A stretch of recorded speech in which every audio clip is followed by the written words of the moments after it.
दोस्तों एक UPSC aspirant होना तो आपको हमेशा से ये कहा गया होगा कि आप जो है 6 से 12 तक का एनसीईआरटी पढ़ो, क्योंकि 6 के 12 तक के एनसीईआरटी में वो बेसिक चीजें दी जाती हैं जो कि आपके जो है नॉलेज को जो है बढ़ाता है, गेन करता है, और कहीं ना कहीं आगे जो आप एडवांस बुक पढ़ोगे उसमें ये जो है आपको हेल्पफुल जो है कंटेंट प्रदान करता है ताकि वो समझने में जो है प्रॉब्लम ना हो। ठीक है, तो आज इसी टॉपिक पे हम बात करेंगे कि एनसीईआरटी के नोट्स को अगर हम पढ़ रहे हैं या बना रहे हैं तो कैसे हम एनसीईआरटी को जो है जल्दी खत्म कर सकते हैं। क्योंकि एस्पिरेंट का हमेशा से डाउट रहता है ना कि हम अगर यूपीएससी के एनसीईआरटी को पढ़ रहे हैं तो क्या हमें 6 to 12 तक का एनसीईआरटी को हम इसमें कुछ स्किप कर सकते हैं या इसको स्किप करके हम आगे बढ़ सकते हैं। देखो, एनसीईआरटी को हम तो स्किप नहीं कर सकते, पूरा स्किप नहीं कर सकते, हाँ, लेकिन इसके कुछ कुछ इंपॉर्टेंट ऐसे टॉपिक है जिसको 6 to 12 तक पढ़ना कंपलसरी है, और कुछ कुछ ऐसे टॉपिक भी है जिसको हम ऐसा नहीं है कि हम 6 से 12 तक उसको पढ़ना जरूरी है। ठीक है,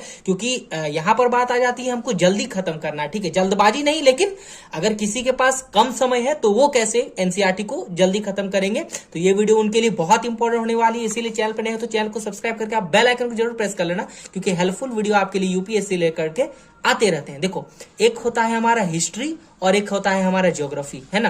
पहले तो आपको बता दे, history, polity, geography, economics, sociology, disaster management and science and tech कितना हमें एनसीईआरटी में पढ़ना पड़ता है।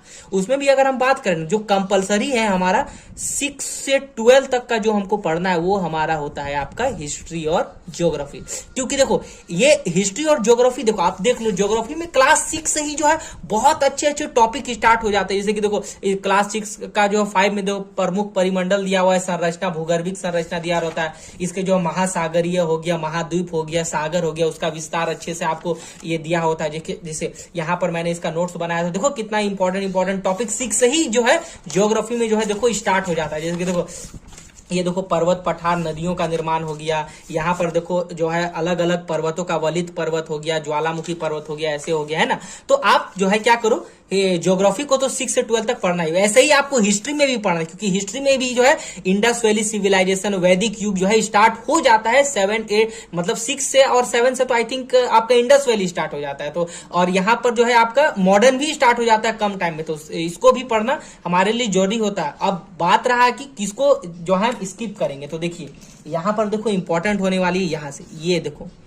इकोनॉमिक्स, ये पॉलिटी और इकोनॉमिक्स, इसको आप कोशिश करो आप 9 से या 8 से आप जो है 12 तक इसको पढ़ो। क्यों? क्योंकि देखो आपको मैं दिखाता हूं, देखो इकोनॉमिक्स में ना, देखो अगर कक्षा 9 की भी हम देखें ना तो देखो यहाँ से कॉमन पालमपुर गांव की खेती, संसाधन के रूप में लोग, चुनौती, ये सब कॉमन चीज जो है 9 से स्टार्ट होगा। तो इससे नीचे पढ़ना कहीं ना कहीं आप उतना कर सकते हो, उतना समझ सकते हैं। ठीक है, और देखो इसका जो इकोनॉमिक्स का इंपॉर्टेंट स्टार्ट होता है, अर्थशास्त्र में सांख्यिकी, ये देखो इंपॉर्टेंट जो है यहाँ से आपका स्टार्ट होता है, जो यूपीएससी के लेवल में बनता है ना। जैसे को केंद्रीय प्रवृत्ति का माप हो गया, ये सब हो गया इंपॉर्टेंट, है ना। उसी प्रकार में आप क्या करेंगे, पॉलिटी में भी देखो, पॉलिटी में भी एम लक्ष्मीकांत की जो किताब आती है, इसमें भी आप जो क्या करोगे, आप 9 से भी स्टार्ट कर सकते, क्योंकि आगे इस किताब को पढ़ोगे ना तो अच्छा कवर होगा आपका। ठीक है, और एक इसीलिए मैं कह रहा हूं इसको करने के लिए, क्योंकि देखो पॉलिटी और जो इकोनॉमिक्स है ना, इसमें आपका जो है करंट अफेयर्स का ज्यादा वेटेज है। तो करंट अफेयर्स भी अगर पढ़ेंगे, पत्रिकाएं पढ़ेंगे, न्यूज़पेपर पढ़ेंगे,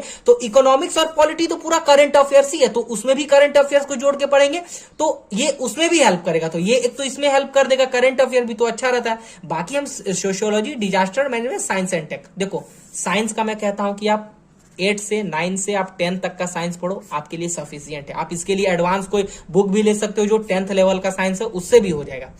डिजास्टर मैनेजमेंट आपको कहां से स्टार्ट करना है, आई थिंक ये क्लास 9 to आपको 12 तक का पढ़ना, पता है ना। अभी तो 12th में है कि नहीं, क्योंकि मेरे टाइम में तो पता नहीं था कि नहीं, बट आप 9 से स्टार्ट कर लेना। सोशियोलॉजी आप 11, 12 को पढ़ो, बढ़िया होगा। तो इतना आपको एनसीईआरटी में पढ़ना है। बाकी आप इसको देखो क्या कहता है ना कि आप इसको जितना जल्दी खत्म करोगे आपके लिए उतना बेटर होगा, क्योंकि देखो आपको आगे जाकर के एक सबसे इंपॉर्टेंट रिवीजन भी करना है, एडवांस बुक भी पढ़ना है, तो इतना आप पढ़ो आपके लिए ज्यादा बेटर होगा, है ना। बाकी आप प्रॉपर वे में ऐसे नोट्स बनाते जाइए, पढ़ते रहिए, तो आपके लिए ज्यादा हेल्पफुल होगा। बाकी वीडियो पसंद आती है तो लाइक कीजिए, शेयर कीजिए, सब्सक्राइब करके बेल आइकन को जरूर प्रेस कीजिए। मिलते हैं नेक्स्ट वीडियो में, बाय।